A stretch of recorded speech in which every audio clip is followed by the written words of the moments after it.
कृष्णमूर्ति अपने श्रोताओं से एक गहरा सवाल पूछते हैं। क्या प्रेम का कोई कारण होता है? वे कहते हैं कि इस सवाल का जवाब आपको देना चाहिए।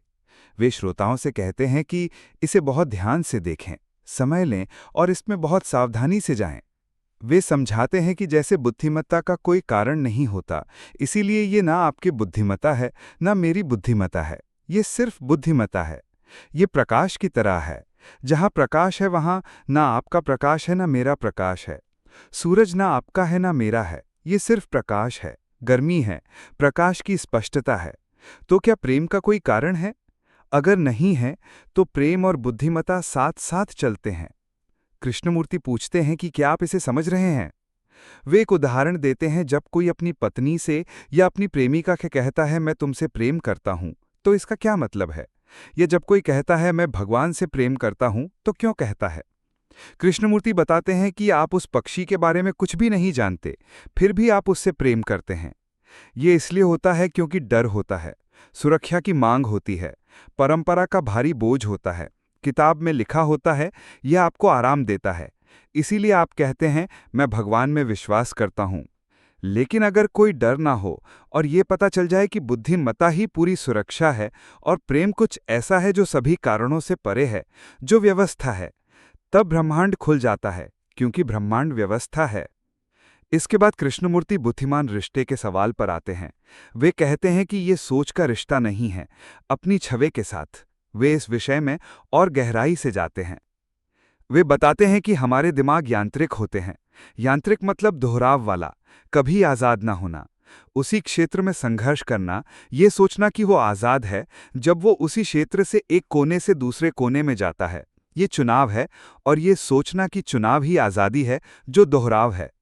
वे उदाहरण देते हैं, मैं आज़ाद हूं क्योंकि मैं ज़ूरिक जाने का चुनाव कर सकता हूं, लेकिन अगर मैं रूस में रहता तो मैं जहां चाहूं वहां नहीं जा सकता था।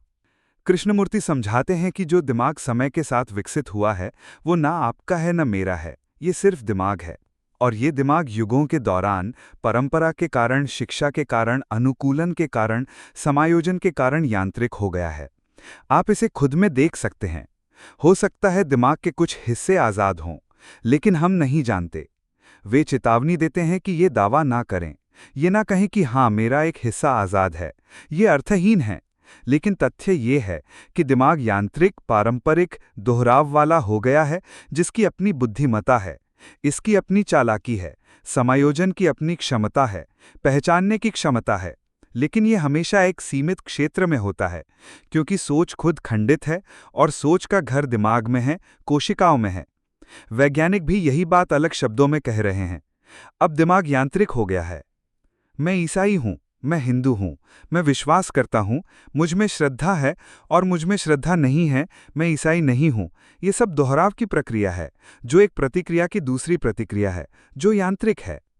ये मानव दिमाग जो वातावरण के अनुसार बना है, उसने अपनी कृत्रिम यांत्रिक बुद्धिमत्ता बनाई है। कृष्णमूर्ति इसे यांत्रिक बुद्धिमत्ता कहते हैं, कंप्यूटर की तरह। वैज्ञानिक अरबों डॉलर खर्च करके ये पता लगाने की कोशिश कर रहे हैं कि क्या कंप्यूटर बिल्कुल दिमाग की तरह हो सकता है। शायद हो भी जाए। तो सवाल यह है कि सोच, जो मेरी यादों, ज्ञान आदि से पैदा होती है, दिमाग में है, और इसीलिए सोच यांत्रिक है। यह आविष्कार कर सकती है, लेकिन फिर भी यांत्रिक है। आविष्कार सृजन से बिल्कुल अलग चीज है। दिमाग अनिवार्य रूप से दोहराव वाला, यांत्रिक है, और सोच एक अलग जीवन, एक अलग सामाजिक व्यवस्था का रास्ता खोजने की कोशिश कर रही है। लेकिन सोच द्वारा सामाजिक व्यवस्था की खोज अभी भी भ्रम के क्षेत्र में है। तब कृष्णमूर्ति पूछते हैं कि क्या कोई ऐसी बुद्धिमत्ता है जिसका कोई कारण नहीं है, और इसीलिए उस बुद्धिमत्ता से हमारे रिश्तों में काम करे, ना कि रिश्तों के यांत्रिक स्थिति से जो अभी मौजूद हैं। वे पूछते हैं कि क्या आप थक गए हैं? दर्शक कहते हैं नहीं। कृष्णमूर्ति कहते हैं कि ये कहना बहुत आसान है कि आप नहीं थके। वे समझाते हैं, देखिए, हमारे रिश्ते यांत्रिक हैं। मेरी कुछ बौद्धिक इच्छाएं हैं और आप उन्हें पूरा करते हैं। मैं कुछ आराम की मांग करता हूं क्योंकि मैं अकेला हूं, मैं उदास हूं, और आपको पकड़कर शायद ये उदासी गायब हो जाए। मतलब आपके साथ मेरा रिश्ता, चाहे वो घनिष्ठ हो या ना हो, उसका एक कारण है, एक मकसद है, एक आधार है जिससे मैं आपके साथ रिश्ता बनाता हूं, जैविक, यौन आदि। ये यांत्रिक है। ये लाखों सालों से हो रहा है।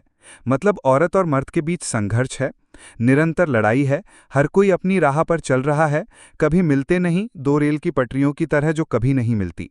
ये रिश्ता सोच की गतिविधि है और इसीलिए सीमित है, और जहां सीमा है वहां संघर्ष होना ही है। कोई भी तरह का जुड़ाव, मैं इस ग्रुप से जुड़ा हूं, आप दूसरे ग्रुप से जुड़े हैं, जहां अलग अलग जुड़ाव हैं वहां अकेलापन है, अलगाव है। जहां अलगाव है वहां संघर्ष होना ही है। ये एक नियम है, वक्ता का आविष्कार नहीं, ये ऐसा ही है।